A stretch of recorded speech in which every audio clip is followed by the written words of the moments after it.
Well, the performances today at the Youth Brass Band Championships in Scotland have been absolutely amazing.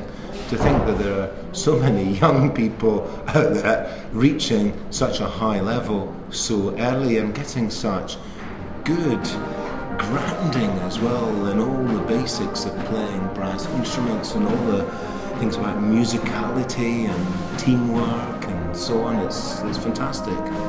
What were you looking for as you listened to the performances? Well, basically, the first thing I was listening to was good sound. Good, were they making a really, really musical sound? Were they listening to one another? Were they playing together? Were they playing for each other?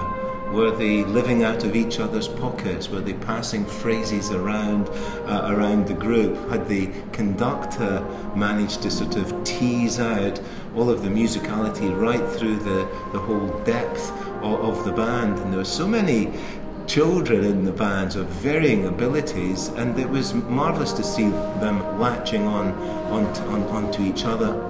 And following the novice section, there was also a special percussion section at this year's competition. How did you find that? Well, I thought the percussion was wonderful, because again, the level of percussion playing in the bands, the youth bands today, throughout, was very delicate, and it was integrated into the whole thing. And that really sort of increases the sound colour palette that the brass band has.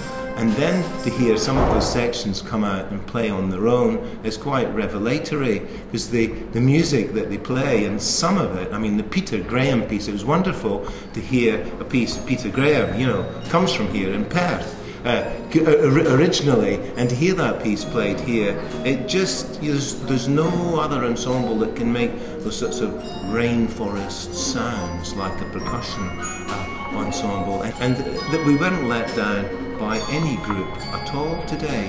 And I think a lot of the people taking the groups tailor the pieces and the arrangements to the capacity of their players, and I think that's a very, very sensible thing to do, and just stretches them a little bit. A few of them took risks, and most of the risks came off, and it was just a very heartening musical day to see that the future is really safe in SYBBC's hands.